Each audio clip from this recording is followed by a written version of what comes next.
4. Welcome to the Nightly Grind. This week it is March 10th, 2017. We have a couple things to show and one video this week only. So let's get started. The big news of last week was the release of the Nintendo Switch. And as people bought them, some reports have been coming in as far as how well they're faring. To start, the Switch is Nintendo's fastest selling console in history. It beat out the Wii in their like 2 days of sales or something along those lines. But it's also had some issues, obviously. There's like blue screens of deaths, which are unrecoverable apparently. Game cartridges that are failing to be read. The Joy-Cons have sync issues and range issues apparently, and a part of that I think is like if it's going through somebody's body, it's not reading it very well. Well, there was a couple videos posted where users were like within a foot, and the Joy-Con would unsync, then resync up, then unsync, resync up, and then when they finally got to sync up, they'd be playing, and then they'd scoot back 3, 4, 5 feet, and they would just lose. The joystick would no longer work. I wonder if they're in like an apartment building that has a lot of RF signals. A lot of signals going around. I like if there's a whole bunch of Wi-Fi's that are on that range or whatever range they're on. I don't know. But that could certainly cause that problem as well. There's apparently a black screen that requires a hard reset. Zelda is crashing on and back to the OS, and you're getting a hardware error message. Glitchy hardware, flickering screen during gameplay, or screeching audio tone until you reboot. There's dead pixels on some people's consoles, which is pretty much unacceptable on a brand new system. It's going to happen, but... And the dead pixels is enough of an issue where Nintendo's actually released a statement saying it's to be expected. It's on their official website. It's to be expected, which I'm sorry to say this, that's a pretty shitty deal. Wait, I put what it says on the official website. Yeah. Nintendo won't fix Nintendo official website states dead pixels are a characteristic of LCD technology, which means they bought a cheap LCD. Yeah. It translates as to working as intended. With the plastic screen. My question is about it. I was talking to a colleague at work, and he was saying it's basically a Nintendo Shield. Maybe it's something between Nintendo or not. NVIDIA Shield. There we go. I can't hear you guys. That's not Ice talking. That's me. He said something. Oh. But maybe it's between an issue between NVIDIA and Nintendo where they haven't worked out everything yet on who repairs it. Right. Let's go ahead and put it out there that most of the people have gotten their Switch and it works fine. They're not having issues. They're not reporting issues. But there is, they're drifting in. People are making. It's not like the red ring of death where it was affecting everybody almost at some point or another. But there's enough where Nintendo is making official statements and the biggest issue for me is that it's a plastic screen instead of glass, and it's scratching on several people's as they're putting it in and out of the dock itself, which QA I probably picked up on. I can't imagine they didn't, which means that they very likely just ignored the problem. And the dock is incredibly cheap. It's two pieces of molded plastic stuck together with a little board in there for the HDMI and power and something else too. The USB-C probably. Well, Nintendo spoke out about that actually though. Did they? Yeah, they more not in the customer favor, just more to the fact that where's the proof? Like, can you actually give us like order purchase and all that stuff? Oh, please tell me they didn't do that. Can you prove it's cheap? Yeah. Can you prove it? That's crazy. Can you even prove you're even here? Well, can you really? Did they clean the screen off before they put it in, so whatever debris was on it scratched it while going into the dock? So Nintendo's two official statements have been working as intended, and you can't prove we didn't make a piece of shit. You can't. Wait, on the dead pixels, the Nintendo CEO from Japan actually said, just try and get used to it. Play a while and see if you're okay with it. Yeah, you can get used to anything pretty much. Yeah, the one that bothers me is we're not just talking about one dead pixel too. There's a couple of people coming up with like row of 4 dead pixels in a row. That's terrible. A clump of pixels.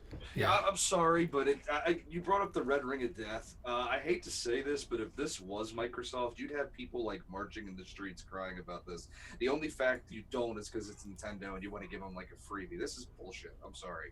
It's not it's a release system. People are paying $300 for it. That was was less my than point. A week old for crying. My point was that it's a system that doesn't compete with the Xbox One or the PS4. So, being that case, if you're going to spend 400 and some odd dollars to get one game, a controller, and it better be quality. If it can't compete graphics wise and processor power wise, it better be quality, or there better be something going for it. It better not be junk. That's why I was an early adopter. I'm not stupid. Yeah, first time buyers are always taking that risk. I think a Like I lot of said, it is a very lot- few and far between. Look, But a the lot of the scratching thing hardware is stuff, concerning. the hardware stuff can be fixed. I mean, that's something that but the screen, the plastic screen getting scratched, that is unacceptable. It's just unacceptable. It's not even that. I can't even defend Nintendo on this at all. This isn't their first go at a handheld system. They've got years upon years upon years of experience of taking these things mobile. They know what it needs to do in order to survive. Here's the funny thing about that. The Switch is really their console. They're not actually marketing it purely on the handheld part, because from When half your fucking ad campaign shows people outdoors playing it with friends, you're marketing it as a mobile. No, I understand that, but it's just the fact that they really are still marketing it as a console more than a handheld, due to the fact that they're working on another 3DS, a successor to the DS. Another problem was the Joy-Cons when they marry to the actual device. A lot of them have little spaces, and you can bend the Joy-Cons back and forth. They're kind of weak.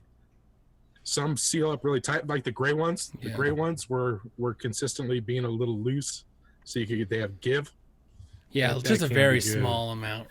It was just a little bit of movement in it. The biggest thing was the fact that the dock can scratch the screen. Like, they couldn't take $2 and put in They strips of make rubber their or own something. strips of rubber in house. Yeah, like, it's not an You know, the expensive diamond- addition to a $300 system.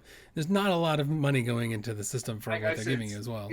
Nintendo's making a profit hand over foot then, but it's still Dude, how can they not use Gorilla Glass? I mean, little kids are going to be playing with this. cost effective. Yeah, It would be they too make a lot of expensive. more money. But, They're making money on day one sales, which is like unheard of for consoles. And this is the key thing though with this. It's like a lot of these issues, if this was 6 months down the line, I wouldn't even bat an eye to it, just because you could say user issue, you're beating up the system a tad bit more. But this is less than a week after release. This is only going to get worse. If you're having major system issues, some of it's software can be fixed with a hot patch and shit like that, but a lot of this is not software. A lot of this is just the general state of the hardware. If the hardware is this piss poor quality a week after release, it's not going to get better. I think most people are having a fine time with it. I'm not denying that fact, but the same thing could be said about the Red Ring of Death. Yeah, a lot of people had an issue with the Red Ring of Death. But look, even if most people are not having hardware issues or issues with the game, everybody's got that same screen. Everybody's going to run into the scratching eventually. Yeah, the unless scratching they is the biggest Stop issue. using the dock right now and do something about it. Or just leave it in the dock all the time and have it just a console. Why? One or the other, that yeah. defeats the purpose. Yeah, exactly. Well, that's like Ben said. They may want it being used more as a console, but they've been marketing it as a portable system. And they should have kept it more, this is our next generation mobile handheld instead of console. No, I said this. I was sitting at work bullshitting with a guy about it, and I was like, if Nintendo has such a rabid fan base, if Nintendo actually went out there and legitimately built a system on par with the Xbox or PlayStation 4, they could dominate the console market. They really, really could. I don't know why they always go this stupid bullshit gimmick crap, because it's trash. They're trying to innovate. Yeah, they always try. But they're not Ever since the being- Wii, they're like, we need a gimmick to sell our units. Yeah, and I mean, They could sell anything based on Zelda and Mario alone. Yeah, and if they could, Mario in New York. they've been handicapping themselves over the past 10 years by making systems that aren't really pushing the limits. If they were to push the limits and release a brand new Zelda that had graphic quality of Skyrim, or pushed a Mario that basically really pushed the limits of what they can do, not just crap they're trying to redo from 10 years ago with Mario 3D, but actually pushing our Mario 64, but actually pushing the limits of it. I mean, a new Metroid with revamped graphics. I mean, Working on it. Well, it's they're in the not. project. Yeah, but they're building it on a system that has right now. People are complaining about having major frame rate drop when going from the handheld to an actual big screen TV. So your system's a piece of shit. They're getting people reporting smoother gameplay when they pull it out of the dock. Yeah, it's so all this shit's been optimized for the smaller screen. When you technically upscale it to a larger monitor, it's going to I've heard massive frame rate drops, drag, just the game literally running like molasses. I mean, that's I don't care whether they're rebuilding it. They're not playing to the technology they have. It's a bad idea. You know, I don't see it like I said, I don't see it getting better. They might have some excellent ideas on it, but it's gonna be like every other excellent great game they come out with on the Nintendo Cube, the GameCube, or The Nintendo Cube. Yeah, the Nintendo Cube. It's like anything else. It'll be a great game, but if the company that makes it has any fucking brain in their head, they're gonna immediately send it off to the PlayStation 4 or the Xbox to get back their money and put it on a system that could actually do what they want to do with the game. Capcom learned that the hard way. And they made a lot more money selling their games on their competitive systems than they ever did on Nintendo. Yeah. So. Yeah, it's just too bad that such glaring QA stuff is still in there. I don't know if is it legitimately a Like there's no way they did not know that those screens were going to get they had to scratched. know they No could scratch. way. Like So you slide that thing in, you're like, this is a little dangerous. Maybe we should think about this a little longer. But is it a failure of Q&A or is it Nintendo going fuck it? Well, I think QA probably found it and nobody did anything about it or something along those lines. I mean, for QA to miss something like that, they're not doing their jobs. That's speculation. It's speculation. Yeah, of course, come on. Yeah. That's their whole job is to do stuff like that. I'm just saying. And any engineer would look at that and be like, well, if you're going to slide this in and out of this thing all the time, we need to look at this as a failure point. I would think this is something that everybody probably looked at the system and thought, yeah, they probably thought about that. And they've definitely done something to correct it. I just assumed there was a little rubber strip or a little foam strip or something soft that helped. plastic or something. Yeah, or something. Or glass screen. Yeah. You know, I mean, shit. Everybody has one of these fucking things. You know what I mean? It's like they realized a long time ago these things get scratched really easily. A lot of phones now are almost as big as that. Buy a screen protector Switch. now. Yeah, but that's what I'm saying though. Is this is there's nothing that we're hearing going wrong with the system. That's something that is like new technology that they're learning on the fly. They're basically reproducing technology that's been existing or used for many years now, and they're running into issues that when BlackBerry technically released the first cell phone or smartphone, but we'll say iPhone. When iPhone released their first cell phone, they went, wow, this is great. And then over the next 5 or 6 years, they really perfected the technology. They're releasing stuff. Nintendo's released something that isn't perfected. I mean, it's easily perfected. They can make this thing so you could throw it against the wall and it wouldn't be a problem. And they're like day one issues are just like. One of the other things I thought was really bizarre was the fact that they didn't make the wrist attachment that goes onto the Joy-Cons. Why didn't they just make them so they only go on one direction? Yeah. They put a little plus and minus on there so you get it on the right Joy-Con. Like a little kid is gonna little kids pay aren't gonna attention to do that. Yeah. Little kid's gonna snap it on. It's gonna go on. They're gonna go, oh, done. Oh, wait. It's on the wrong side. Yeah, it's on the wrong side. Yeah. Well, yeah, Ninja, you bring up the aspect that the phone costs twice as much as a Switch. I'm not saying it doesn't. I mean, it's still one of those things where maybe that's part of the reason why a lot of cell phones cost that way, where if they know they're going to be in a more hazardous aspect, they know to put Gorilla Glass on there because they want it to survive. So maybe all of this is related to the fact Nintendo was trying to keep the cost down to make it really cheap. Well, even to make a higher profit. Well, even with that, like, why does it need to be very cheap? They're not pushing the envelope with their hardware and their graphics and stuff. It's not next gen. It's almost next gen. No, it's not even next gen. It's like next gen light. It's next gen mobile. Yeah. If you want to think about next like gen mobile gaming. Yeah, exactly. Nope. They're already working on a successor to the DS. Yeah. This was like between the DS and a console. It's a weird system. This is their console. Which is too bad because it sounds like Zelda is an amazing game, but they put it on a crappy console. Potentially crappy console. It's brand new, so. Look, did anybody have a Sega besides me? I did. You could throw that thing out of a jet from 20,000 feet and off of a building across the parkway.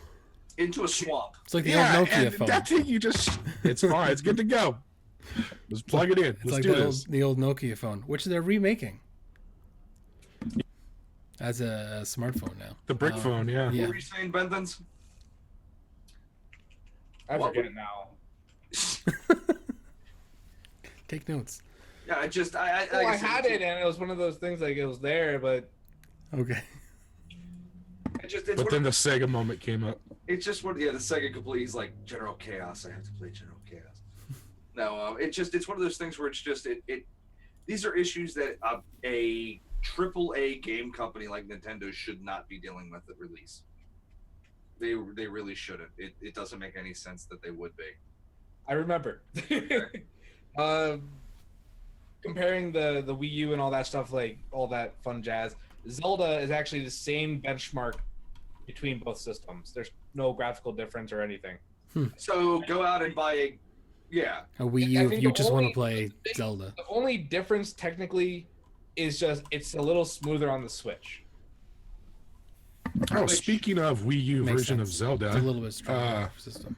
the team that created the Senna, I think it's called Senna CENA emulator, have gotten a copy of the Wii U version of Zelda, and they are porting it over in 4K on the PC. It looks beautiful. That's cool.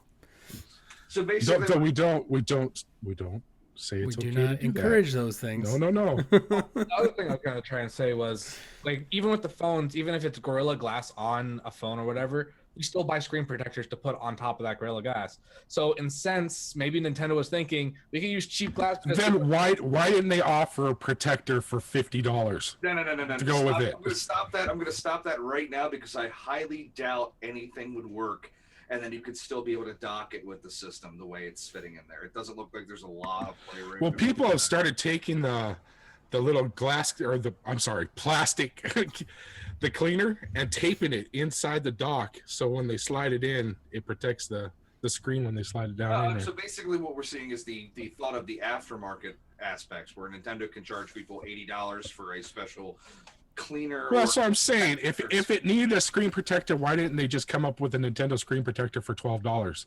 You know, they could just market it. because they They're can sell gonna- it for 24. Or they'll I mean, release a deluxe dock or something Yeah, you the know. deluxe dock. that'll charge your No, controllers. they're at the same gonna time have or to something. replace people. They're gonna have to do something for the dock. No, they wouldn't do that. It wouldn't be called deluxe. It would be called pro. All right. Pro. They're not Sony, calm down. I don't imagine they're going to ship out everybody a new dock, and they're certainly not going to replace that with glass. So I'm assuming they're going to mail little strips that you place in there yourself, or something like. I bet they are little cushion strips. They're gonna make a fucking PSA video with the Chinese or Japanese guy sitting there going, "Put it in carefully, don't slam." No push hard. I mean, that's what they're gonna do. So Full putting in, make sure you wipe screen. Oh, Yeah, no, but I feel like with the dead pixel thing, they're kind of treating people like they're stupid, and that we should just suck it up and take it. And I don't. Yeah, that should be an RMA. that, like I said, that again, it's. Dead Dead Pixel within a Pixel's- week. I mean, come on. When you come out and you basically go, that's just Or dead pixel at startup, not a week. Yeah, how many? I mean, people first here time they turned it on. How many of us Some here have people. like LCD monitors? Probably LCD TV. Everybody, yeah. How many here people have dead pixels in any of them? I've never had one in my entire Never life. had a dead I had pixel? one on my TV, but that TV was 5 years old. Dude, I have a monitor that That's a Bone gave me lifetime. like 12 years ago, and it still doesn't have a dead pixel. So it's Yeah. like so. And he used it for 5 years before I got it. Yeah, I bought it in college. And it's still fine. That was a long time ago. It's 1280 by 1024. That's how old it is. Jesus Christ, man. Don't get a black light near that thing. Now he got any luck? It looked like a Picasso painting. That's A terrible. Pollock And painting. funny. A Pollock I painting. was gonna say Pollock. Terribly Pollock funny. Jackson Pollock. Picasso. I mean, it's one of those things. Like I said, it's a week old, so those systems are only going to get worse. And for anybody that just Only worse, not better. yeah, anybody who just invested $300 in it, that's a fuck you. I'm sorry if I'm dropping $300 on something, I don't expect it to just. Well, but most people aren't having issues with hardware and things like that. It's some people. Yeah, I mean, an 11-minute video is like 10 people that had issues See, out but of you gotta remember if there's thousands and thousands that were sold. It's still a serious thing when you have that kind of, like I said, that's one of those things where you have to worry about it because it could always just be a bad lot. You know, if anybody really That's what I'm saying. No matter, but it's a quality control issue, and it's also a aspect of what type of quality materials did they put into that. I mean, the hardware issues can be fixed with a firmware update down the road, no problem. But you can't fix the screen. The screen is forever. That's it. And it's like I have a BenQ monitor. Benthans, you have a BenQ. Bone, you have a BenQ, I believe, as well, right? Mm-hmm. You can go out there right now, and I think the monitor I got when I bought it was like $500. It was for, you know, the top of the line quote unquote gaming monitors. it's still $200. Yeah, you could still. I mean, you could go and pay like for an Asus ROG. You could spend at the time it was like well over $1,000. You can go out there and buy some cheap like third-rate Korean knockoff that technically is the same exact thing for like $150. You can do it. You might get a great monitor. You might get something in a month that doesn't work, because it may have 50 dead pixels or it just may die. I mean, you pay money for a better quality product. That's just out there. You can buy cheap. And a warranty. Now, And also, you have to check warranty. You get what you pay for, unless it's from Nintendo. It's like when, I mean, if I was buying a system like that and it was from some third-rate company, I would expect that kind of thing. But if you spend that, when you're buying from Nintendo, you're not buying from a second. You're expecting better quality than that. You really, really are. You know, that was the main issue when you had the Microsoft Red Ring of Death. That you did not expect Microsoft to release something that would have such a serious flaw. Now, dead pixels aren't, you know, game breaking. It's not going to lock your system up and fuck you. But the first week of having it, look, we all understand planned obsolescence. It's not supposed to start on day one. Yeah. You know, like I said, 5 months down the line, 6 months down the line, like with a heavy usage, yeah, and I can understand that. But like the first week, it's like I turned the system on, and in the first 20 minutes, I got dead pixels on my screen. Oh, I'm going to be very unhappy. You know, that's an instant, it's getting fucking returned because that's some bullshit. You know? Yeah. Not on Nintendo's dime, it's not. And then, like I said, the worst part about it is Nintendo coming out and going, "You stupid people, this is what LCD screens do this. Shut the fuck up." That's just the LCD technology. That's all. I don't know, man. Yeah. You buy a car, you drive it off the parking lot, and like at the first red light, the brakes fail. And getting a Switch shouldn't be like, hey, mechanical shit fails. It isn't our fault. It's like, you know, it's buying a Switch shouldn't be a roll of the dice. It should just be, you should just get quality product. You expect quality because you're paying quality price. Exactly. Yeah. So, we got anything else on the Switch? Nothing else on the Switch, but we do have other Nintendo, somewhat related to Nintendo news, and that is a 67-year-old man suffered a heart attack and died while playing Pokemon Go. And this is, according to the article, due to sheer excitement after catching a Lapras. Well, I just want to say, we were not there in the coroner's office. Lapras. We were not there in the coroner's office. How do we know there wasn't like a bucket list found? And that was the last thing. And he had marked it off. Bucket list complete. I'm ready to go. We don't know. How do we know he wasn't on like a 48-hour like Pokemon catching binge and he was level 28. Was he in Baltimore? He was level 28, so he was no Pokemon Go slouch. He's played his fair share. He probably had just done some fucking speedballs and he was freaking just tripping really bad. And, the old man. Hey, with the meth problem. I think it was in California. Hey, Keith Richards is an old man and he probably still shoots. So I don't think that, you know, we can't really say age is a limit here, you know? I mean, 67 is not that old. I'm going with the bucket list one. Some people do coffee. Are we making bets here now?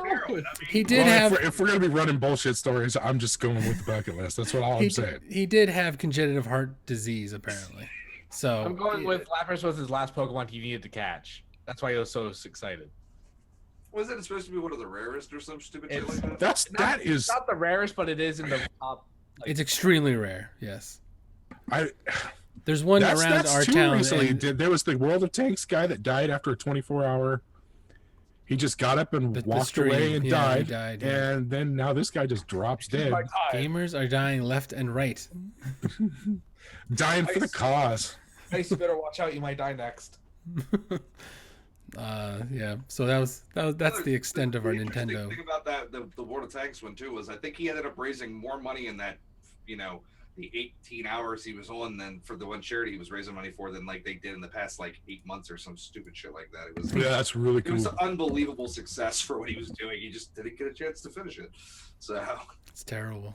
He never came back to the stream. It's a serious stress on your body being up for that long. Oh, I know. I did. And the it's like not the 24 first time he had done it. Apparently he'd done it a whole bunch of times. So I did that 24-hour WoW stream, and on the last like 2 hours, I was just done. yeah, your body does not want to do I'm that. seeing shadows in a dark room. How is that possible? Yeah, when people say I was dead tired, they aren't kidding. So, how'd you die? 24-hour gaming stream. Pokemon Go. You too, huh? Pokemon Go. Where are you from? It happens, man. Oh. We have the Pokemon Go group over here. Yeah, it's like in the left place. Thank you. The WoW group, World of Tanks, Skyrim. I think the first time. I mean, back in the day on I think it was Final Fantasy 14, the one that's online. 11 and 14 are online. The 14 it was because the original version of the game before they dumbed it down. Even technically they did. Okay, 14 was broken as fuck when it first came Well, out. yeah, but they had like I said, they made it better. They definitely made it better. They made it way better. I'm They back. had the But what's Pokemon Go's kill rate at this point? I mean, they've got a pretty good KDR at this point, don't it's they? gone down dramatically. It's under 1, but yeah, it's but they still had pretty like good. millions of downloads, so Yeah, millions it's of people not did that not die dramatic. while playing it. You have to look at it that way. And it's just like GoPros. You don't know how many people fell off the side of a cliff, and you won't really find it until they find the GoPro. Because the chute didn't open, or they didn't realize that fall was that far, Or that short. Well, one of the two. So God only knows how many cell phones are out there in the great wilderness where somebody thought they could just lean a little bit further and catch that meowth, and gravity took effect. So, Let go. but I'll it's. never let you go. it's Yeah, I don't think he was hunting it. Didn't the story say he would just happen to be there and it popped up and he was just right place, right time? Yeah. It's either way. It's a fluke. It's just a weird story. The only thing that makes it even remotely Interesting is that he's 67. that when the coroner came and when the ambulance Coroner? came and like basically tried to resuscitate him, he had Pokemon open on his phone. That's the extent of the Was he story. really playing? Unless his wife was there, and he was really excited, and that's how they know that's why he died. He has them. Who knows? Maybe they're out Who for a told walk. the story? The Maybe only they're person, walk that's or really, something. really unhappy about the story is his son because his wife said he didn't even cheer that loudly when he was born. So, Ouch! It just Woo! gets deeper and deeper. Claw. And it's a line drive out of the park. Okay. We're talking about a guy who died of a heart attack because he was happy he got a Pokemon. I mean, we really are scraping the bottom of the barrel. Yeah, how boring is this guy's life? Earlier, when I read that fucking story, I looked at it, I just shook my head, and I was like, I laughed about it a little bit, and I was like, this is news. This is what we're reading about right now. Well, we don't know if besides the heart thing, the Pokemon Go thing is the other only important thing going on in this guy's life. The only way this becomes a story is if we start seeing people dropping over dead from catching Pokemon. Hey, Then it would could be happen. I was being from Baltimore. I was personally expecting to hear more of the people putting out lures in the middle of the worst part of Baltimore City just to get cell phones and wallets. That was the stories I was expecting to hear. Sniper nests all over Baltimore. Yeah. Give me your Pikachu, bitch. So we can move on now, I guess. Was that all on Pokemon Go? Killing people. Please. Ghost Recon Wildlands was released this week, which we've been playing quite a bit of. Reviews were in the 7s and 8s, which is sort of what we expected, and is a fair assessment of the game, I think. It is Ubisoft. That's what I would put it in that range, a 7 or an 8. As long as it's not coming up 6s and 7s, baby. Yeah. Ice just started to go away. All right. No, I don't know, man. I mean, yeah, I would give it that. I mean, I'm having an unbelievably fun time playing it right now. So, Shadow split in two. yes, I am. This is why we can't have nice things. Yeah. I mean, Oh, and he's there he's back. right when he gets it to the 3 monitors, he gets it back, and it's all Okay. fucked up again. Thanks, Ice. Yeah. So yeah, I've enjoyed the game. I've been having fun with it. It's not like the most amazing game ever, but it's a really fun game to play together, and I think that's where it shines. With you and your 3 friends. You and your 3 Fortnite It's friends. just hilarious. Tort and I have had such heated arguments over the past 72 hours. It's not We even- don't sound like friends when we play, but we really are. What I hate you. what are fucker. some things you'd like to see added or removed from the game? It being free. Grappling. I know that's one everybody's talked Oh about god, almost. grappling, would be. Oh my god, grappling would be great. I'd like to Because- see quick ropes down from helicopters. I think that'd be a cool addition. Yeah, fast rope descent would be nice.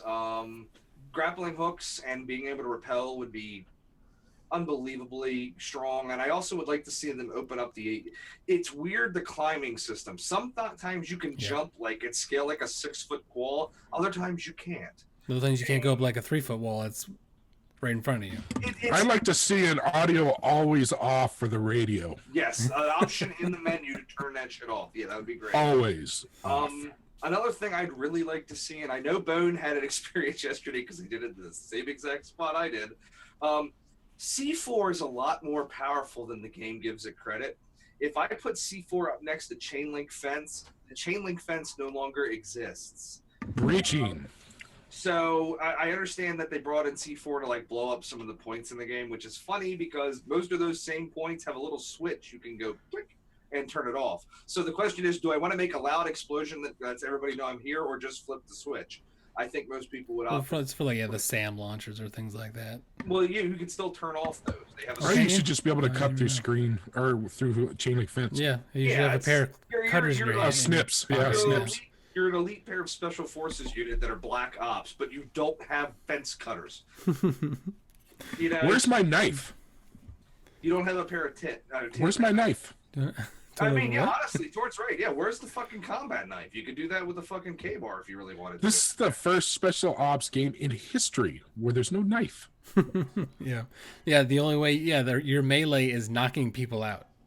Yeah, which That's your There's a melee, melee? ability. yeah, Yeah. there's a melee. Yeah, Yeah, but you have to take them. You have to take them hostage though to Well, do you it. can No, just you do it can just- immediately. you can just do an immediate. You can yeah, go up and which- knock them out. I think the only real melee is just run them over with a car. No, you That's- can melee. I've been using that as my melee weapon. It's just completely useless because Yeah. what's the point when I could shoot them? You know, it's so. I mean, there's Well, I've been making it interesting with like blowing up the flammable stuff and yeah, interesting. Yeah. Blowing He it. calls it interesting. I call it, oh dear God, I'm trying to walk in the base stealth and towards shooting. But what's your farthest sniper shot so far? usually I will make. Like I will say 300. this: Torn doesn't do that. It's Bone that has a problem blowing shit up. That just starts. Especially vehicles. They I put didn't it know in it was the on game. fire. They put it in the game. You might as well do it. You know. I don't know what my farthest shot is. Bo is always the last person to know the car is on fire. I can't. I went like find, 300 meters at the most. I thought that was Saul.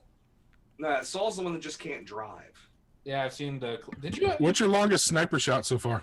I don't know because that you saw the shot I made that one day, Torn, because me and you were there. That was out there a ways. And that was I admit that was a ways. It was over 5. It was over 500 because 500. You said like 560 or something, like 563 or Yeah. something. That's something I'd like to see where they keep track of that. Because There is the right option now- to look at your game stats when you go My into. longest But hit it- was it does- 716 meters, but I didn't get a kill. I just thudded against it. Boom.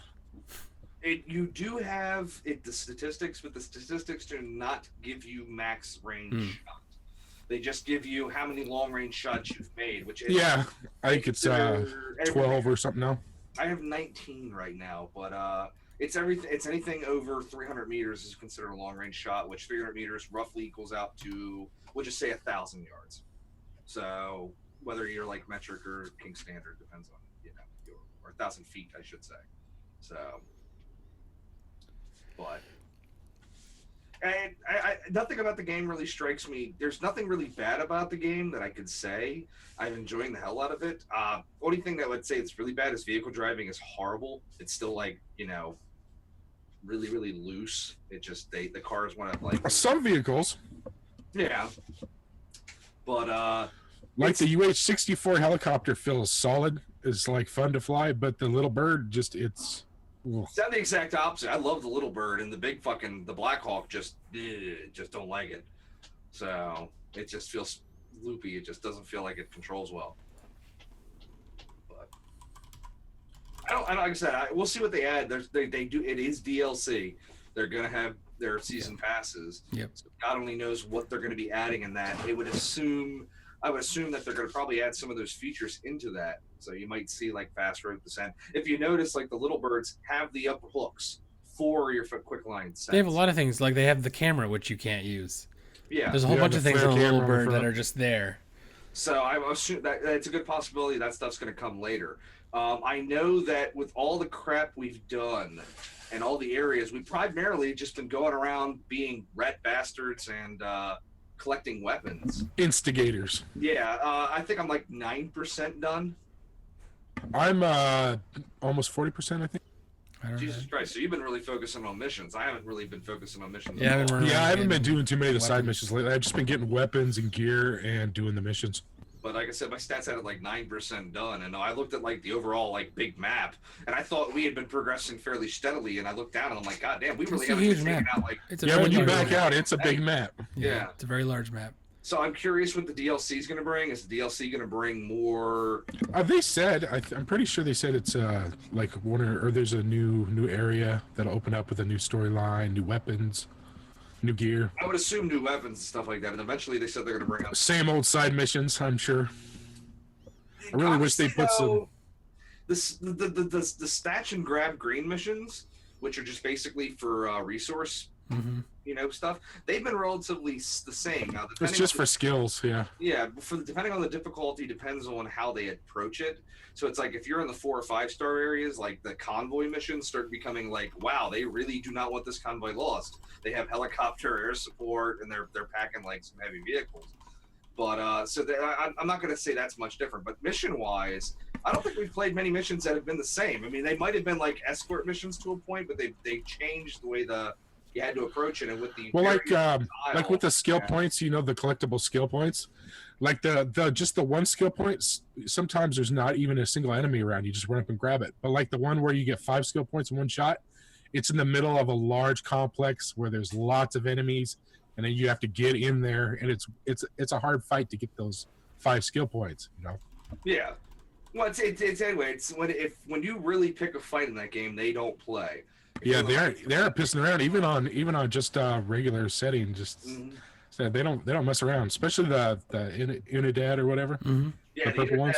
once they get out the big bird, the fucking cobras, that's you're You're done. Yeah, it's kind of just everybody scatter, just everybody running, So they don't play around much at all. I mean, they fuck you. But I like it. Like I said, I really enjoy it. I'm surprised. Even with the only thing I can say that's kind of annoying to a point is. I don't know if anybody else has noticed it, but it's pretty much if you've been undetected, everything's a one-hit kill. The instant you're in the suspected, hunted, or engaged, armor all of a sudden seems to take an effect. So particularly when you're sniping, you can be popping people and just, hit them in like their ankle. You can watch the bullet arc in if you're far enough away and like hit them in the lower part of their body, dead. The instant somebody triggers the alarm or they basically go into hunt mode, the armor starts to take effect. Soak. It's no longer a one-hit kill. You can still kill them usually in 1 to 2 shots, but which is a hell of a lot better. Well, it depends. Like I opened up the elite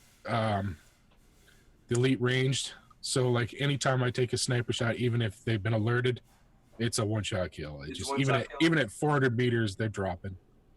Even if they've got on armor, they drop. I haven't even tried it yet because I rarely. No, I mean I did. I opened up the ranged elite. Torn. Towards I should really start recording towards sniping. So. Is that what we're calling it? Yeah, towards sniping. It's throwing rocks is what I'm doing. Bang. I don't ever use the semi-automatic rifle, Tord. God forbid. I'm a better shot than you. I say we just get out there and prove this once and for all. All right. Okay. We'll do that. Okay. So we talked about and we watched the trailer, the teaser, or what do you want to call it, for the Middle Earth Shadow of War last week. They released a gameplay reveal video this week. It's 15 minutes long, so we're not going to watch it here, but I did take some notes on it, and it's worth mentioning. We had talked about the Nemesis system, which is still in the game, which is pretty obvious that they were going to use it. It's a key part of the first game. But apparently, you may be able to import your old saved game file and have some of those people come over into your new game. So if you had a hard time with one guy, he can be in your new game.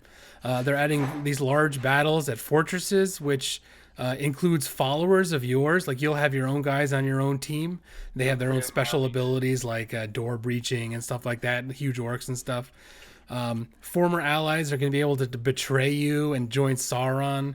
The allies create their own sort of stories. But they'll have loyalty, betrayal, rivalry, friendship, all sorts of stuff with these orcs at your disposal. They're in a whole bunch of diverse landscapes and areas and a huge map area. And then after they showed a fortress battle, after the fortress battle's done, you take it. You can promote one of your war chiefs to be in charge of that fortress, and he has a control over a large area. And depending on his special skills, he can do different things. The Nemesis system works with your friendlies now. Right, yeah. So and the friendlies can betray you and then, join the other side, and it's very interesting looking. I'm still gonna say this, and I said this last week, and Benthans was backing me up on this.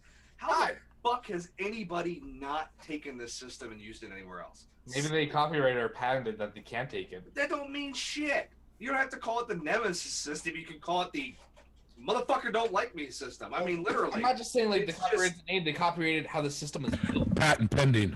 Pending. I don't give a shit. We're in an industry where somebody comes out with a game idea and then 3 other companies release the same exact thing by the end of the week. I mean, it's nothing new here. A great example of how great the industry on that aspect is we're going to bring up that dark, big elephant in the room, Star Citizen. Nobody thought a space game could be popular, yet all of a sudden all you see are space fucking games. It's amazing that nobody's done that system. Now that we've all messed with Ghost Recon, and I think most of you have actually looked into the Shadows of Mordor system, how great would that system be if every time a lieutenant got away, that he would get some type of bonus against you in the future because he'd be more aware of how your tactics are. Yeah. Or if every time you happen to charge into a fucking base and some jackass guy shot you, that guy would become an officer and be more, you'd see him hunting you in country. To the point where it's you land in a place and you set the alarm off, and then you see gringo bastard showing up, and basically he knows how you fucking play the game, and he's going to whoop your ass because he's already killed you once, so he has, he now has an advantage inside the game on you. That type of system makes it, particularly sandbox games, so much fucking better. I mean, it just because it gets to the point, like I said last week, I had a goddamn orc in Shadows of Mordor that literally owned me.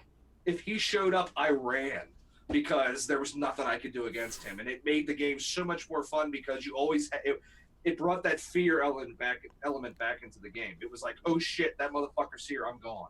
And I was reading online, people were discussing the video, and some of the people were saying how they never had that never happened to them. They never died. So I guess there's some reveal at the end of the game, like your nemesis is in charge or something like that. Yeah. And if you never died, you never had a real nemesis, and so it was just some random guy at the end of the game. So some people never had that experience. It's which is kind of, I think, the appeal of the game is that you can have a wildly different experience from somebody else playing the game based on how you play and what happens. Well, I fucked up quite a bit. I mean, it's the most of the time. I'm not gonna say I was, quote unquote. I'd say if you're playing on lower difficulties, no wonder you had an easy fucking time. Calm down, Shadow. I'm just saying that. But the thing is, most of the time when I died to stuff, it was bullshit. It's because I'm already in a fight with somebody and the bastard comes up and finishes me off. You know what I mean? So it's it's hard to lose in a stealth game when if you remain stealth, you unbelievably have a major advantage against the computer.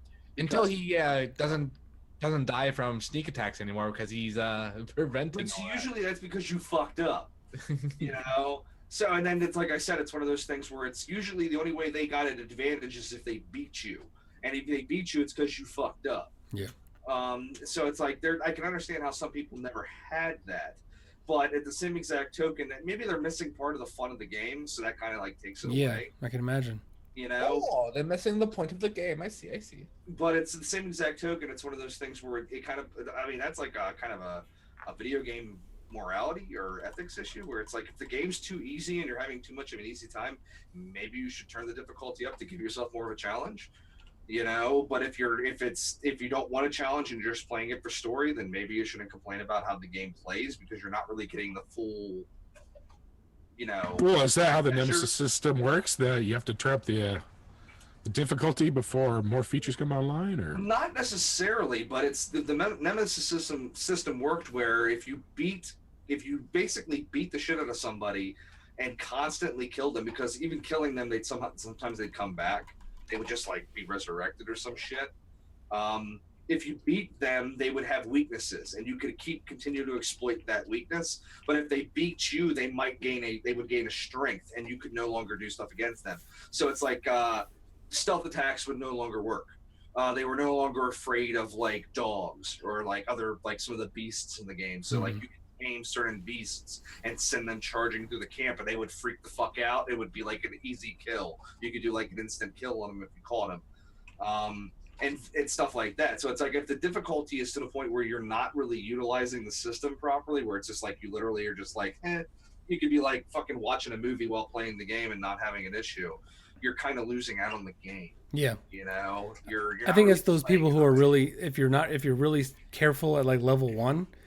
I mean, who doesn't run in at level 1 and try and kill something and then die? He becomes your nemesis then, you know. Yeah, but if you're really careful at level 1, you can, keep progressing and never die essentially. And I'm not going to say there aren't those people out there who are just generally badass at games and are just, even if they're playing on the hardest difficulty, they're going to walk through it like there's nothing. But it's still like you shouldn't. The system. Maybe if that case, maybe you should make the game more challenging by dying to something, to see how that's. Hey, did you just say people should die? Yeah. You should kill yourself. No. Nope.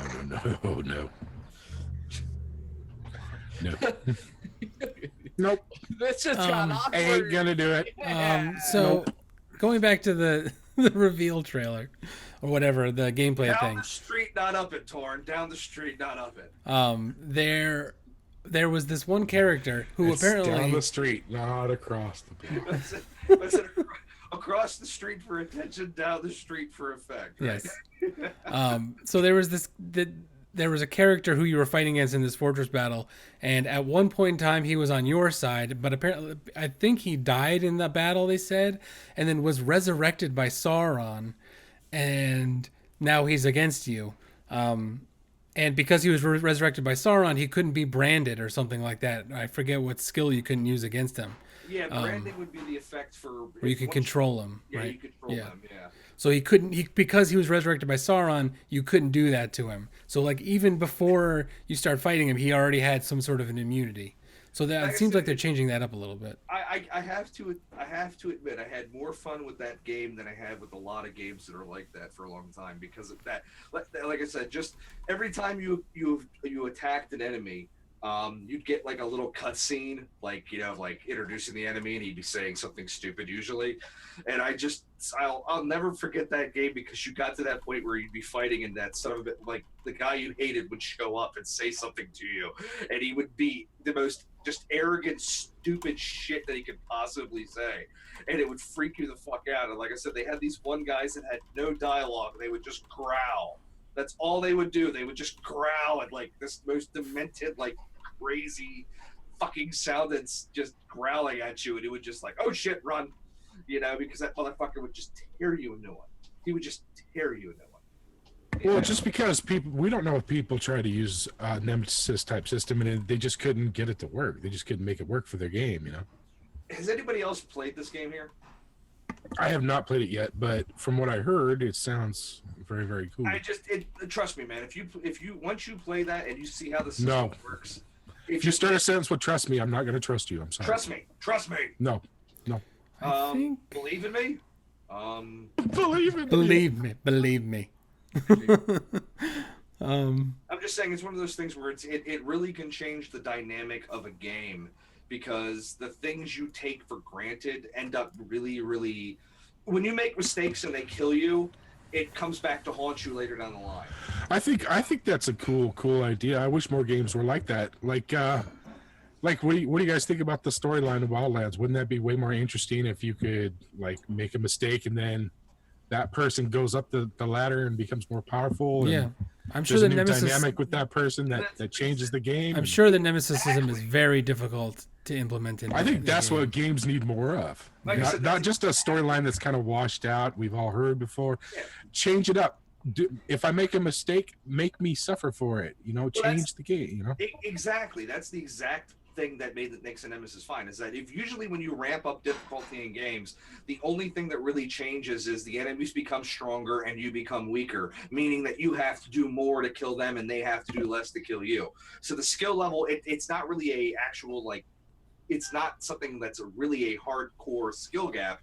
It just becomes more or less an exercise in stupidity.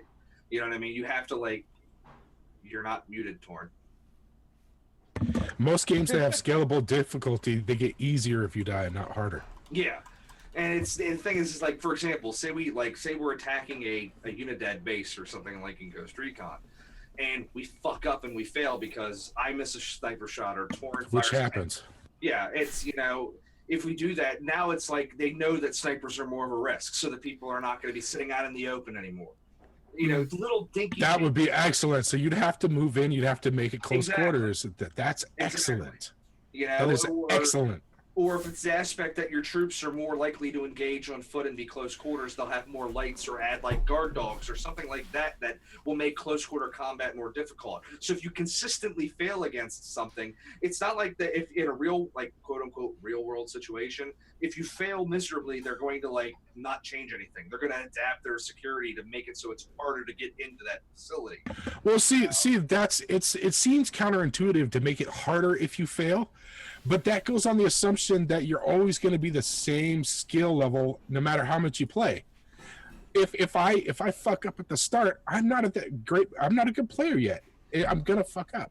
But later on down the road, when I put 40 hours into this, well, not 40 hours anymore, maybe 25 hours into this game, I'm going to be so much better that harder difficulty is not going to be. It's going to work to the game's strength, not its weakness. But not just that, but it's a force of tactics change. If you're the kind of player that only wants to sit there and use a sniper rifle and nobody's there to shoot, you have to change your tactics to take over that position. So if you're really, really good at what you're going to do, the game could even adapt to you to a point where it's like, say you walk through the first few areas or the first few bases and you just sit in a hill and shoot people from sniping. The computer will learn and go, he's really good at sniping. So people will start calling you El Sniperino. Yeah, exactly. They'll have enemies peeking corners instead of just walking out. Because once they stop being alerted, they go back to just being dumb AI until you tip them off again. Yeah, but it's like, for example, like Ben said, if you get the option of being like your team is known for sniping, how would they counter that? Would they have more people standing out in the open? Yeah, they would not be standing out in the open. Would they do more long range patrols where you'd have more units walking around the perimeter trying to like actually find and search through the brush, stuff like that. So it's like it would be neat to see them be able to like. It isn't like they don't. I mean, honestly, the programming would be psychotic, but it isn't like. Dude, can you imagine if you got caught sniping and then the next time you try to do the mission, they put sensors out in the ground so you couldn't sneak up? Yeah, and you had to take the sensors out so you could snipe. That could be a situation too, but see, that it would get to the point where how would you ever get close? Well, you would have to take the sensors out. Yeah, but like I said, it would. But still, that'd be it. Like I said, it would still be interesting. Track. Yeah, but I'm just saying. I mean, we are way off track. But shut the fuck up. Like way out there. We're doing gaming gold here. We're giving ideas for companies to do shit that they should take heed. Yeah. I mean, the whole game was built around the Nemesis system, so trying to implement it into other games is going to be very difficult. What Benson? What are we talking about? We went from Wildlands to Shadow of Mordor. Which game? We're supposed to be talking about Shadow of Mordor. I said it a few weeks ago before the game came out. I said I thought that the Nemesis system would like mingle so well with the fucking Ghost Recon it would be stupid. So now we're just kind of like elaborating upon that. So okay, so be on the lookout for Shadow of War. I will say right now, it's going to be a game I probably. I'm sure we're going to talk about it a lot more. I'm sure we between will now and- because there'll be more. And this is another one of those games, by the way. We didn't really talk about this last week, but the release date isn't that far away. It's sort of like what Fallout 4 did, where they announced it and it was ready to go in like 4 months. This is the same idea where they're announcing it and it's almost ready to go. I think that's a great idea. I just wanted to point that out. So Sean Murray, he's from Hello Games, who, as we know, is behind No Man's Sky, talked at GDC this weekend or this week. He mostly avoided talking about No Man's Sky, but he did mention a few small things, and one thing in particular that I wanted to talk about, and that is that going into release of the game, Hello Games expected 14,000 people to be their high-end estimate of concurrent players at launch. They saw that number attached to Steam use data from the game Far Cry Primal, which was released just before their game was released. They were also even thinking of possibly 3,000 being their high end, based on data from an indie game called Inside, and they were still considering themselves an indie game studio at this point in time. Yeah, I know. I've heard that they had 200,000 pre-orders at this point on launch day, and on launch day they ended up having 500,000 concurrent players at a time, and about half of those were on PC. So yeah, you can't take anything he says at face value, but even if that's true, they were wildly incompetent as far as their guess on concurrent players. They had 200,000 people that already ordered the game. How can you expect only 14,000 of them to play at one time? Donald Trump looks at this game company and just goes, I mean, seriously, you spent like 6 months prior to release advertising the fuck. Yeah, Sony spent a lot of money on this You game. went on national television and hyped it on every main primetime thing you could fucking do, and then you're gonna go, I would expect 3,000 people to be playing the game. What the fuck? What are you from? Yeah, how many games have you seen on late night talk show hosts like that game was? I mean, None. shit. I don't think I've ever seen any games like. I mean, maybe every once in a while you'll see Just on like Conan. you'll see. Yeah, well, he does his games every once in a while, but they were on everybody. They were on Colbert, and maybe like Tim Howard will show up every once in a while for like a Fallout thing or something. But They had a full media spread on this indie game. Fuck you. Seriously, fuck you. yeah, I thought that was funny. 14,000. 14,000 was their absolute maximum number they thought they'd have, and they ended No up. Man's Sky is 40% off on Steam this weekend. 500,000 concurrent players. That's a crazy number when you do think about it, though. How many is concurrent now? That's my question. I don't know. Oh, and this is just a little tidbit on the side. They had a very small team. They had one guy who part of his job was networking, who had to deal He with was that a busy on launch person. day. One guy that was part of his job was networking. Everybody else went home. He had to stay at the office on a cot with his laptop next to him with an alarm. If we believe what this jackass says about his game, this is the release date comment from this guy. Look at the numbers. Fuck you, I quit. I mean, seriously. Yeah, it's an Fuck embarrassment. you, I quit. They have updated the game since then. They did have the Foundation update, and they are coming out with a new patch soon. Which all we know in that patch, from what I read, was that there's going to be a new vehicle. There's no other information out about it right now. So I thought that would be funny. And another piece of news, which is rage-inducing, is back to Call of Duty 4 Remastered. They are getting the variety map pack that existed in the first game is being released, or the original game 9 years ago is being released on this one. 9 years ago, the map pack cost $9.99. Now they're releasing it at a price of $14.99 for the same 4 maps. $5 more expensive. Bing. This is on top of having microtransactions in the game for skins and cosmetic stuff. They're charging $5 more for 4 maps that they already made. Hey, wait.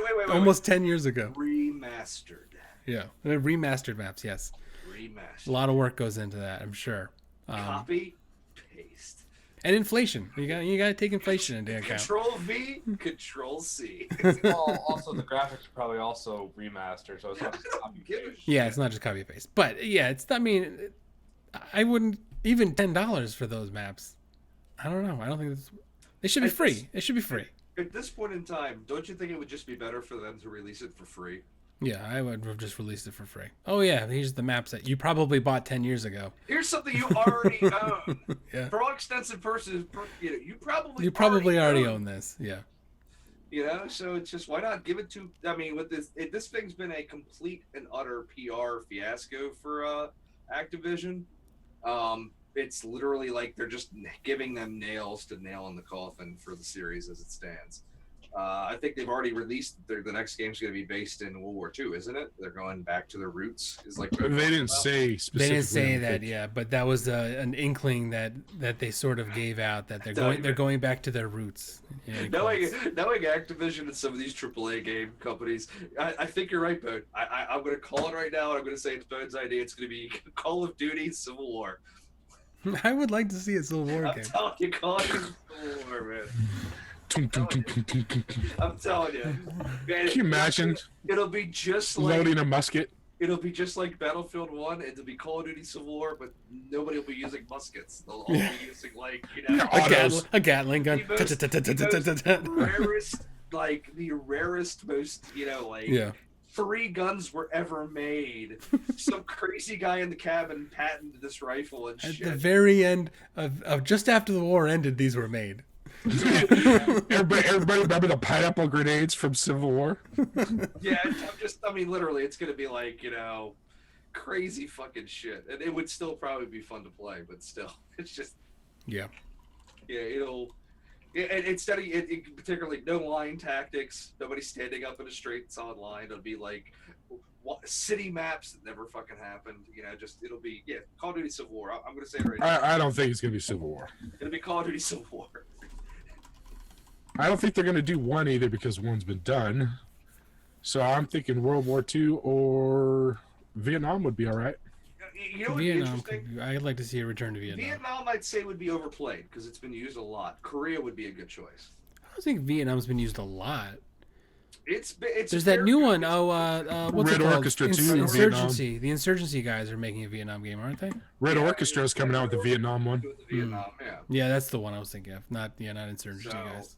But yeah, I would say Korea would be a good choice to go to because it's a little war that nobody really knows about anymore. Yeah, it was a weird time.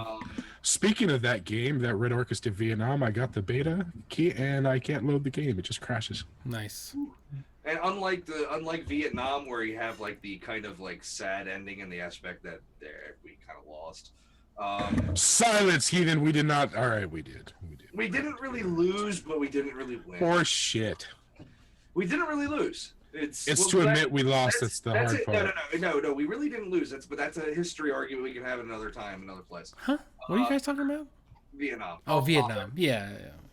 Korea, though, is one of those things where you can say we fought to a stalemate. So there's really we won Korea. We fought to a stalemate. We just bailed. Yeah. We fought to a stalemate. We got pushed down. We pushed the whole way back up. China got involved. We got pushed back down, and we kind of ended around where we started, 38th parallel. So yeah, it was kind of a stalemate.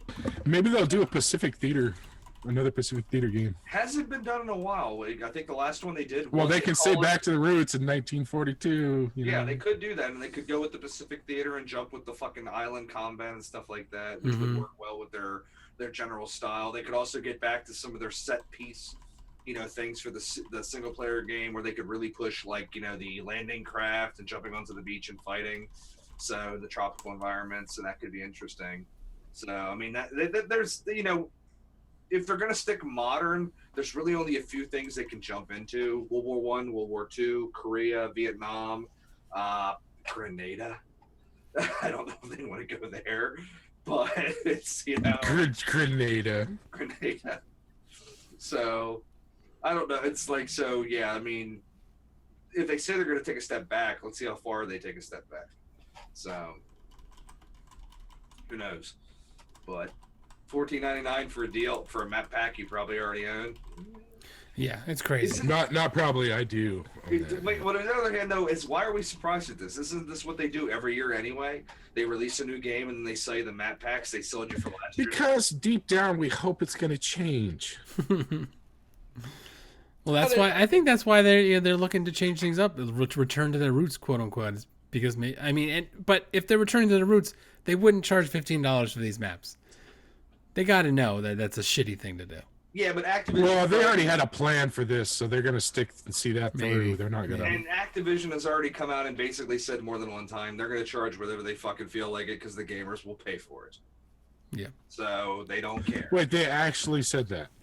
Yeah, Like Kosick, physically said that? yeah, Word for word. their CEO Kosick basically Yeah, came out and said Bobby. we can charge whatever the fuck we want to. They'll pay for it. They don't care. You know, we dictate the price you pay for it because you're the consumer and you buy our shit. That was basically his comment. We'll buy our shit now. So, and he hasn't been proven wrong. I mean, this is really the first Call of Duty that's kind of failed. And if anything, it's failed because they basically Wake up call. People were finally like, "Fuck this." Yeah, and their main selling point for their new game was the remastered version of what put them on the map. And then EA kind of came out and had a really, really, really good game released in World War I of all wars. So, you know, oops. Yeah. So, Yeah. So Like we didn't call that ahead of time. we'll see where that goes. Eventually, they have to release that by itself. I You'd still imagine. I still think we've talked about this a few weeks ago. I still think World War II should be reinvested. I know Well, that, I just got an update on the Kickstarter one that I did. What's it called? Battalion 1942? 1944. Yeah, what are they? They Bulkhead. got picked Bulkhead Interactive, I think their name is. Yeah, they got picked up by who was their publisher? Square Enix, I Square think, Enix, isn't it? yes, that's right. oh God, no! I know, right? They did a little video on it. And they explained why they picked them. They said they understand their vision for the game. That it's not it's not just a World War II shooter. That they're going back to like old school shooter style. And he said they understood that and they were excited about it. And they're developing their own game. They're just going to publish it for them. Maybe they're taking a hit from EA Maybe. on Battlefield 1. I think that it's a market that works for everybody. World War I's kind of gray. I think it's World an War II easy time to balance. World War II is it's not even the balance aspect, but from the world and the climate we live in with political correctness and SJWs and people crying about stupid shit, you can't really go wrong with World War II. I don't think anybody's going to stand up there and go, I don't think it's fair we're killing Nazis. Yeah, the last You know, just war, if you want Yeah, to I use mean, it. Oh, yeah. give them a chance. Give them a chance. Somebody somewhere is going to be offended. Maybe.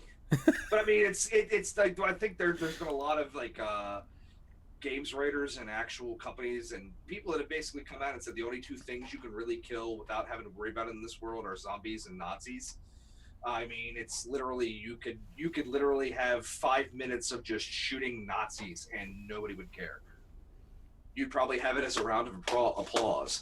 You know, it's yes, just the original Wolfenstein. yeah. You know, Shoot there's absolutely no it's morally acceptable to a point. It doesn't really matter.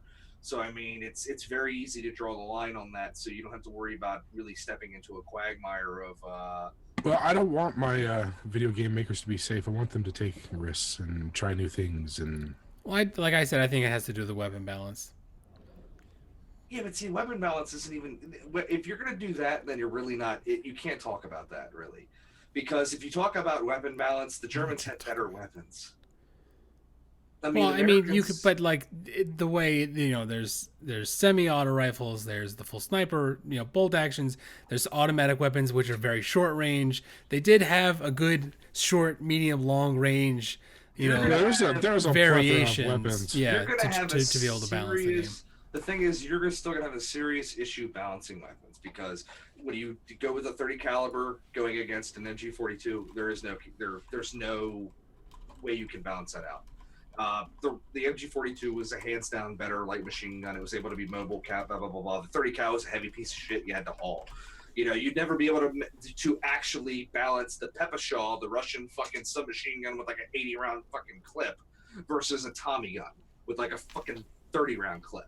You can't really go in the SG-44 fucking assault rifle, the father of assault rifles, one of the best weapons in World War II, versus the Garand, an 8-round clip versus a 30-round clip. They both basically, there's the balancing. Balancing is never going to be a good issue. It's just, it's a good war, a good war. Yeah, It's a just good- war. theater to fight. Yeah. It's just war from the moral aspect, but it's a theory. It's a theater that you can jump in. You can go anywhere in the world and run and work with it. You basically can Everybody go was involved. open fields. You can go cities. You can go night. It's there. The Literally Pacific. everywhere works. Yeah. You know, and it's a great theater, and it's one of those things where it just you can't beat it. And from the aspect of technological, yeah, the weapons you can argue balancing and stuff like that, but it's one of those things where a lot of modern shooters start getting to the point where it's like it's what I've joked about it before, like off stream, where it's like the 9mm fired from this gun kills you instantly, but the 9mm fired from this gun kills you after 15 shots. And it's like, why are the bullets are the same? Why does the gun matter? You know, they're both firing the same exact round, basically. It just, for some odd reason, this one has a little scope one, and then that one doesn't, and the scope one does more damage. You kind of removing all the bullshit auxiliary shit, where it's like red dot sights, laser sights, you know, a lot of the other crap. You're getting down to like brass tacks, where it's who shoots who first, you know? Yeah.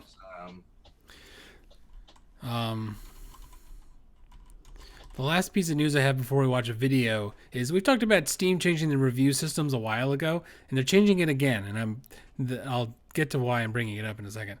Scores will no longer will include reviews by users that received the game for free, such as via a gift or during a free weekend. And the question I have is this really a big problem for them? Like, what problem are they trying to address where they need to keep changing the review system? I don't know. It's weird. It almost seems like manipulating the review system is what we're talking about. I mean, why would you need to change it so many times? I think there was a big. They're trying to get rid of too many that are high scores for no reason or something along those lines would be my guess. But I don't know. I think they're trying. There was an argument many times about paid reviews, and the aspect that people getting free copies of the game are likely to give a better view of the game versus somebody that has to pay for it. I know it's a big issue with game journalism in general, where a lot of game reviewers really want to disclose the fact they're given a review copy versus they had to pay for it. I watch Jimquisition a lot because I get a kick out of him because he's completely psychotic. But he did a review of I saw people talking about it in the chat earlier. The new one, the For Honor? Sandbox. No, not For Honor. It's a Sandbox PlayStation 4 game. Zero Dawn. Oh, Horizon Zero Dawn. Yeah. Yeah, and it's like he did a review on it. He basically talked about it, and he's like, he got a review copy for it, and it's like he really liked the fact Sony basically said, yeah, we gave him a review copy, so it gives him more credence to the fact that he gets stuff early. But he also explained that he liked the game so much, even though he got a review copy, he ended up buying like the collector's edition, just so you get the shitty little statue that comes with it. Benthens knows what we're talking about. No, never. What? No. So, but it's like I think there's a lot of like issues. What the fuck are you talking about? Yeah, no clue whatsoever. No idea. No idea. So it's still one of those issues where it's like I think it's there was a lot of questioning of people's. It's kind of stupid to a point, but it's like the aspect that if you're given a free copy, you're going to somehow give a good review. Not always true. You know, not always true, but No. I think it was one of those things where it skews people's opinion. But look, I don't understand how they're gonna fix that as far as Steam goes, because some people are just gonna be shitty. How do you filter shitty people? I'm going to go back to this aspect of how many people here have played a game they've enjoyed ungodly amount, and then watched a review on it, and then the person reviewing it says it's an utter pile of shit. I honestly don't do Happens all the time. Yeah. Yeah. So it's, I mean, if you really put that much bias or that much emphasis into somebody's review, then I think you're an idiot. Yeah, but the question is, how do you know if that person's opinion is like yours or not? Well, that's I guess the end all be all of it. If you like, for example, say you're a person who follows Jimquisition a lot, and you follow his advice a lot, and you play games and you like the games he says he likes, and you've bought games and you've hated games that he says he hates, and maybe you have the same type of taste in games. So he could be somebody that you place more, emphasis in his critique of games, which to say. But if you just look at Steam reviews and it says the game's shit, but it looks like a game you might enjoy, then I don't know, you know what I mean? But it's, I guess there's some people like give way too much credence to, I got the game for free and I think the game is great. Yeah, but how do you know that person's just not having a crappy day and they're not giving the game a proper chance just because they don't realize that they're transferring it onto their opinion about a game. They're frustrated, so they're not playing well, and they're missing things, so they think things aren't there. That it's impossible They should to put a review that says this game is garbage. Yeah, but to play devil's advocate, how do you know the person that got the free copy of the game isn't the best friend of the person making the game and is selling you a bunch of shit? You don't. That's the point. The point is there's no way really to know. So how can manipulating or changing the way the reviews pop up fix the problem? What's the problem? My thing is, I could say twofold. I could say I understand what they're doing. I could understand that a person that's actually paid money for the game would probably give a quote unquote better review because they actually have skin in the game. You know what I mean? If you buy a game and you say this game is great and you have no affiliation with the game releaser, you've actually paid money for the game, then I would probably take your advice over somebody who hasn't paid money for the game. And vice versa. If you paid money for the game and you said, I returned this piece of shit, because it's crap, then I would maybe take a little bit more, the aspect that you actually bought it, Well, so how much of it is game companies saying we just don't want bad reviews, so we're gonna, I don't know. I think if I make a game, I want people to be honest about how they feel about my game. I'll give you a copy and just say, look, don't take this free copy and use that. Say what you think. I want to know what you think. I want other people, if you really find it's good, it's going to stand on its own credit. It's going to be, I think I got something good here. Tell me I'm wrong. I'm not going to pronounce the guy's name right, but I'm going to agree with Rice Guy here. Well, 90% of the game reviews are just people being trolls.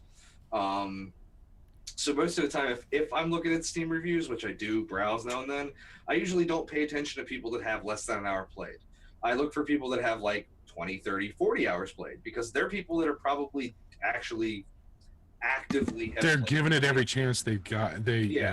So if I see somebody that has a review and they have 500 hours played on that game and they're giving a negative review, I'll read their review because most of the time it's going to be really, really in depth. And if most of the time if you read, well, the thing is, most of the time if you read those reviews, wait a minute, hold on just for a second, they're not giving it a negative review. They give it a thumbs down.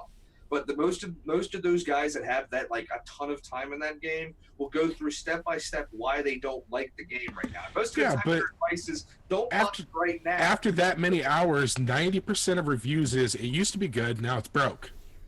Well, to a point, but if the game is still in alpha, that has like merit, right? Because maybe they've made changes to the game that have completely broken the game. For example, we like today and why would you? Yeah, but you should go in more detail. It's alpha. It's alpha. I don't think I've ever how read much a is that single review going to matter in 6 months anyway? I don't think I've ever read a single Steam review in my entire life. I like reading. I have just to see the trolls. I read the professional ones and I go across the gamut and see what everybody thinks about it. I read Steam reviews. Well, how do you know which ones got flown out for the yeah, I mean that's the hands-on, and that's always an issue for sure. But if there's 10 reviews and 9 of them give it an 8, it's probably an 8 type game. And then part of that is also you have to think it's not just the game got a 10, I should go buy it. Do you enjoy this type of game? That's just because the game gets a like certain Breath score of the doesn't mean Wild. you have to I go probably buy it. will never play Zelda Breath of the Wild. It's great that it's 10 out of 10 and that people that like that kind of game get. Yeah. It's not going to matter to me. I'm just not probably never. Right, yeah. If you don't enjoy that type of game, you're not going to enjoy that game at all. So, but it was just strange that they keep going after these reviews. But I mean, what was their official reason for changing the reviews the way it reviewed? Just because free reviews? It could be are a not the bias problem. Or? Yeah, a bias to some degree, whether it's purposeful or not. That sounds hinky. Hinky? That sounds Well, hinky. let's face it. The majority of the Pinky. time, if you're giving Okay. away a free copy of a game, it's one of two things. You're giving it away to people to try said game because they're diehard fans. Like for example, me and Benton's here love Warhammer 40k, Hi. right? Yeah. Sorry. So if we play 40k games, we generally have bias to them because we enjoy it. So if we play a 40k game and we really, really, really like it, and they give us a free copy of it, our review may not be on par with the average player because of that. And usually, if you're getting a free copy of the game, you're either because you're basically there constantly raising your hand, screaming "pick me, pick me, pick me," or you're a friend or somebody that's like working with the development team. What if you're just a trusted critic that gives honest opinions? That's the other aspect of it. You're a trusted critic, like a Jim Sterling, like a Total Biscuit. Well, I don't know if Jim Sterling's exactly trusted. I mean, he is being sued weekly now by people that don't like his opinions. That is true. That's because he I reviews a trust lot he's of going to be in court next week. he reviews a lot of really shitty games. Yeah, I think that's if you actually follow him a lot. He has basically taken up the like sword and shield with the aspect That's with of people manipulating and abusing the Steam system to get Yep. shit onto the system. He's basically a crusader against the aspect of people are not reviewing those games, and he's going to go through every one and show why they don't belong on fucking. yeah. He actually has a new show on that where he basically just picks random slow like Steam games and explains how they're shit. And I've watched some of them and I look at them and I go, how the fuck did that ever even get on Steam? Dude, what quality control does Steam have? But so that's like the two aspects of it. It's either giving it away or you're giving it to people. You're either giving it to people you know are going to give it away. I just like hearing him say "steaming pile of shite." But it's still one of those things where it's like there's serious issues with Steam when it comes to that, because for every person that gives a review that's good, somebody gives something bad. They have so many tools for that bad person that gives a bad review to be completely banned from anything they say regarding to that game. So the devs can basically shut down any negative review they have. Oh, can you imagine a reverse troll that only gave good reviews on bad games? Oh, You know. dick. But it's see, I look at it from a point though. It's still caveat emptor. It's the buyer beware. If you buy, best thing Steam ever did was their return policy. So if you buy something that is crap, you can return it. Only if you have 2 hours of gameplay and it's in 14 days of you buying it. So the truth is you have to have a 2-hour intro movie. I heard Steam's Right not there. giving any refunds on Wildlands. By the way, Why? I don't know. Apparently, it's not their problem. It is a third-party game. Yeah. So you're technically buying it and getting it through Uplay. So Uplay may not be allowing that. But that's that's one of those things where it's like JT just bought it through Steam, which dumbass. You probably could have got it cheaper through fucking Greyman Gaming or any other fucking site. I got it for free. Yeah, You didn't get it for free. You got a $350 graphics card. And I got it for free. I A wouldn't review be able to make a Steam review of the So it's just, but it's still one of those things where it's like I don't know. If from the majority of the games on Steam that you're actually going to read reviews on, I don't know. If you Do you actually go in and go through all the games and read the reviews? If I'm researching a game, I will generally read as much information I can on it before I buy it, just so I can have an idea. And I will read reviews now and then, but like I said, I don't read reviews unless they have a lot of time in the game, because that person can give me a lot more information. I've been so turned off by the amount of crap games that they put out. I just don't even do it anymore. I don't even look through all the games anymore. When I search through for a game, product, whatever, like through Newegg, Amazon, even on Steam, I look at the negative reviews first to see if they actually go in depth with why it's negative, why they don't like the game. If it's literally one sentence, 3 words, I ignore it and I move on. It's like, Amen. that shouldn't be a review. Moving on, because like I've seen some products on Amazon Newegg where it's 2 eggs or 2 stars, and the reason why was because customer service called me a bad name. What about the item? Well, or they might not have done their research and realized what drivers they needed, or if they had a conflict, a hardware conflict, or No, that's the thing. It's never about the product. It's about like UPS didn't get there on time. Yeah, oh god, yeah, fucking A. Yeah. So like all these negative reviews, it's nothing about the actual product itself. So for gaming, like I've read some game reviews where it's like, this is shit. This is why is it shit? Go in depth. What is wrong? Because this will also will help the game developers have. If your game review can fit in a Twitter, 125 characters or less, you're not worth fucking reading. It's a shitter. Yeah, I want a fucking review that it's like 10 paragraphs that gives me an idea. If the person actually has a lot to be written, has taken the time to write out a lot of information, generally speaking, he's actually gives a fuck about the product. And if he's written a negative review on it and he's written that much, he's either like me, psychotic, and like just really likes to write, or, you know, generally he's going to have some information that's worthwhile reading. Like I enjoy a lot of the Steam reviews that, yeah, they might not have like 3 paragraphs, but they actually go in depth with, I played this game, I put at least 15 hours into it.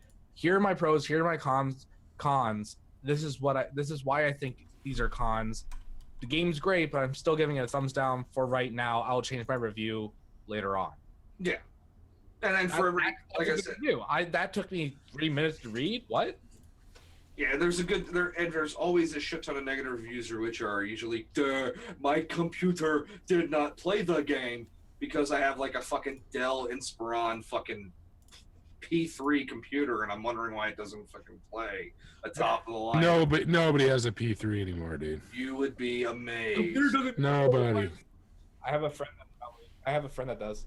I'm just saying that if you look through a lot of reviews, people will give negative reviews for the game because they're mentally fucking challenged. Totally can't wait till this comes out on They XP. don't understand their Commodore 64 can't play at cutting edge. Okay. Commodore 64. I had a Commodore 64. All right. Don't you talk shit about Commodore. I played Frogger on that. All you're doing, Bone, is showing how old you actually are.